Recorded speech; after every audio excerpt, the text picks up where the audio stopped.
Since I signed with my agent, like I genuinely like still like it's been a couple months now and I still feel like I'm going to throw up, but like in a very good way. um, but yeah, so like for me, like writing's always come very natural for me. I started my career in editorial, like writing think pieces and lifestyle content for publications like HuffPost and BuzzFeed. But I really didn't start writing like long form stories until I stopped dancing. Because for me, like I needed that creative outlet. I needed to kind of scratch that storytelling itch that I couldn't get anymore when I was no longer dancing. And I just really, really fell in love with writing books. I've actually written a few books. And, you know, because I think that like, you have to practice. Like you're not going to be amazing the first time you try something. And so I didn't want to like be super egotistical and think that I could like write one book and it was going to be a hit.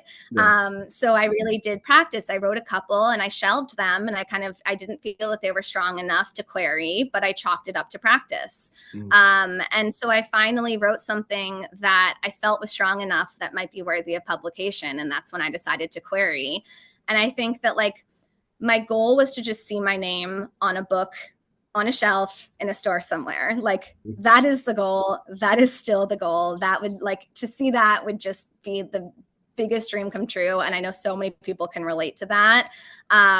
But also like now that I've signed with like the coolest agent ever who represents so many incredible authors, it can be really hard not to think about how much my life could change if I do get a book deal. I think that that's like really exciting. It's also really anxiety provoking. I'm trying to like manifest this for myself in a very public way, which is also something I haven't done before. Like I've usually been a little bit more guarded about things that I really want. And so like I'll be embarrassed if I don't end up getting a deal since I've told the whole world that I'm on sub. But I also know that if that happens, I will be okay. That rejection would lead to a new sense of empathy because if nothing else, I always say that in every experience, you can gain empathy from it. And then that might lead to writing an even stronger book and trying again. So I'm just trying to remind myself of that while I'm in this kind of hell of being on sub. No, those are good principles and good things to bring to the mind. I think building in public is always fun and also very challenging and, very public facing, it kind of, especially when you're with art, right? Because I think so much of the artist is like, you want it to be personal which allows it to be general for other people. Like what kind of experiences you go through, other people can relate to. So as an artist, a lot of times you are kind of like, keeping it close to the chest, but then you almost have to show it to the world. Otherwise, you got to kind of keep risking failure, right? You have to be willing to kind of keep going out there and putting yourself out there, regardless of outcomes sometimes. And I think that's what makes artists great. That's what makes writers and authors and everything in between.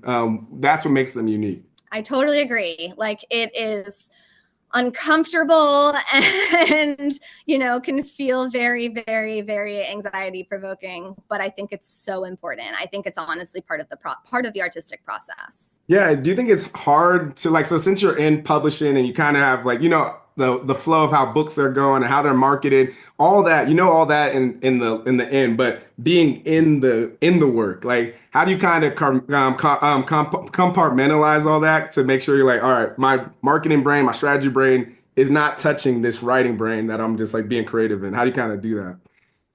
Yeah, no, totally. I think that like working in publishing should make it like you would think it makes it easier to write like a best-selling novel, right? Because you have all of the internal insights. Like you can strategize, you can lean into the tropes, the micro tropes, the genres that are really succeeding in the market.